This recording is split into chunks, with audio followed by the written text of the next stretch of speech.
بسم اللہ الرحمن الرحیم لبیک لبیک لبیک یا رسول اللہ صلی اللہ علیہ وسلم تاجدار ختم نبوت زندہ باد زندہ باد زندہ باد۔ انتہائی افسوس کی بات ہے کہ اسلام کے نام پر بننے والے ملک پاکستان میں ہم نے حکومت وقت سے صرف یہ مطالبہ کیا تھا کہ فرانس نے سرکاری سطح پر میرے کریم آقا صلی اللہ علیہ وآلہ وسلم کی شان میں گستاخی کی ہے۔ بطور مسلمان آپ کا حق بنتا ہے کہ آپ اس کو ریاستی سطح پر جواب دیں، جس کے لیے ہمارے امیر محترم امیر المجاہدین حضرت علامہ حافظ خادم سید رضوی رحمۃ اللہ تعالیٰ علیہ نے حکومت وقت کو للکارا اور کہا کہ آپ اس کا جواب دیں۔ ٹھیک مہینہ گزرنے کے بعد جب آپ نے محسوس کیا کہ حکومت وقت نے کوئی جواب نہیں دیا، تو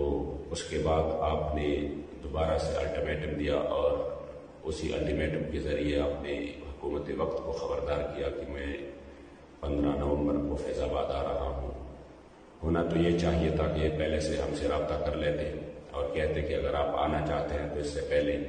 ہم اس مسئلے میں سنجیدہ ہے اور اس مسئلے کو حل کرنے کے لیے بیٹھ جاتے ہیں۔ لیکن افسوس کی بات ہے کہ جب ہم نے فیض آباد کی سرزمین پر ہم نے تقریباً اس جائز اور ایمانی مسئلہ کے لیے 25-26 ہزار شیل پائے، اس کے بعد وہ بیٹھ گئے۔ ہمارے ساتھ ایک معاہدہ ہوا جس میں اسی وقت کے وزیر داخلہ بریگیڈیئر ریٹائرڈ اعجاز شاہ اور نور الحق قادری صاحب اور باقی ذمہ داران موجود تھے اور اہم ترین لوگ موجود تھے جو اس ملک کے بڑے اداروں سے تعلق رکھتے ہیں، وہ ذمہ داران بھی موجود تھے اور ان کی اجازت کے بعد یہ معاہدہ طے پایا گیا، جس میں 3 مہینے ہمیں ٹائم دیا گیا کہ ہم 3 مہینے میں اس کے لیے ماحول بنا کے باہر کے ملکوں میں جا کے ان کو بھی قائل کر کے ہم اس معاہدے پر عمل کریں گے۔ جب 3 مہینے